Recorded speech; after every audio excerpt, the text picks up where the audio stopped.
couple of years ago, I had an experience that still haunts me to this day. It began innocently enough. My best friend and I were talking about how we needed to go camping again soon.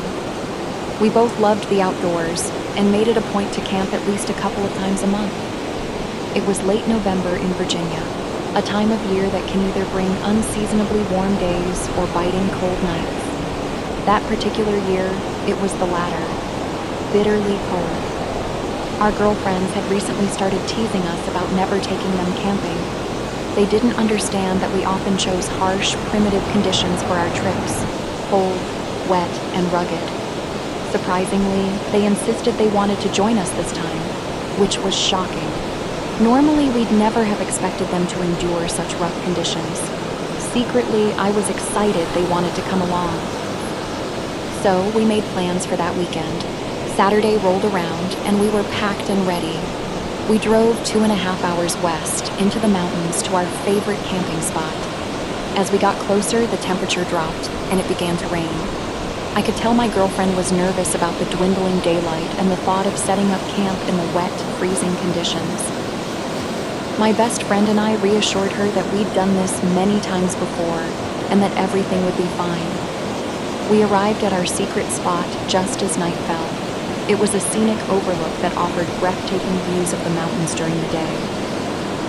At night, you could see the city skyline flickering in the distance. But by then, all we had was darkness, cold rain, and a relentless wind. If I had to guess, it was about 34 degrees. Trail to our camping spot started at the overlook. It wasn't a marked trail. It was more of a steep, rocky scramble down about 75 feet of loose stone and slate. It wasn't an official campsite either, but we were young, confident, and a little reckless. We always took it slow to avoid slipping or twisting an ankle. As we unloaded the car, I could see the enthusiasm draining from our girlfriends. The excitement they'd felt earlier had turned into doubt and discomfort. Still, we pressed on. My girlfriend and I grabbed our backpacks and made our way about 50 yards to the start of the trail. We set our gear down and waited for my best friend and his girlfriend. Minutes passed, and I started to wonder what was taking them so long. It was raining harder now, and impatience crept in. After about 10 minutes, I decided to check on them. Walking back to the car, I found my friend and his girlfriend arguing. "What's wrong?" I asked. "She locked the fucking keys in the car," my friend snapped. It was now nearly 10 p.m. It was freezing, raining, and we had no cell service. The nearest town was 20 miles away. Annoyed and frustrated, I returned to my girlfriend to explain the situation. She suffers from a joint disorder that makes her incredibly sore in cold and humid conditions, and I could see she was already in pain. My main concern became getting her warm as quickly as possible. I yelled to my friend that we were heading down to set up camp, and that I'd be back to help him later. My girlfriend and I turned on our headlamps and began the slow, careful descent down the steep, rocky incline.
The rain made the rocks slick, and the mist from the rain rendered our headlamps almost useless.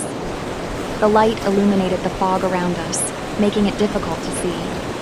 We settled into a system. She'd go down a bit, I'd hand her the gear, then I'd descend further, and we'd repeat. It was slow and tedious, but we made progress. About 20 minutes in, she suddenly froze. "What is that?" she whispered, her voice trembling.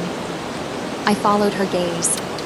Down the incline, through the fog, I could make out what looked like a tarp.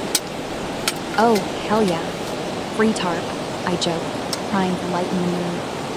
I figured the wind had blown someone's tarp off the top of the cliff, and no one had bothered to retrieve it. I inched closer to grab it, but as I got within a few feet, something else caught my eye. A handheld grocery store basket. It was filled with snack wrappers. Is that a person under the tarp?" my girlfriend asked, her voice cracking. "No way," I said, trying to reassure her. We were in the middle of nowhere. There was no car, no fire, no tent, nothing. It made no sense. I figured she was being overly dramatic.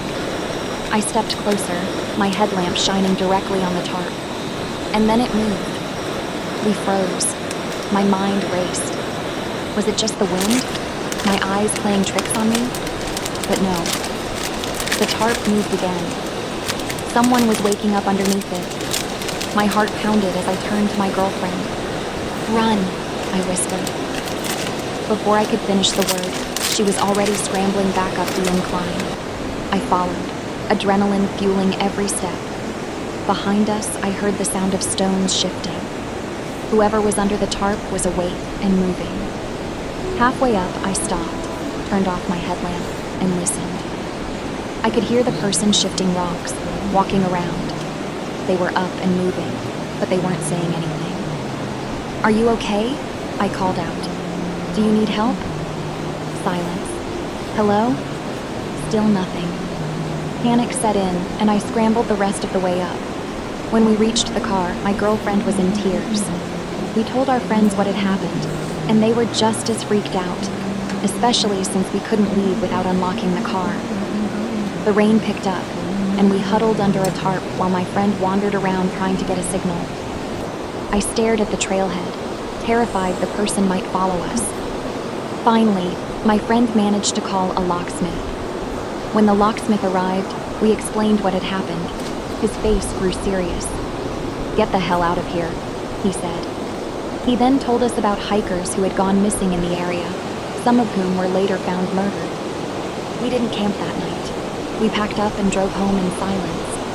To this day, I don't know who that person was or what they were doing, but the experience changed me.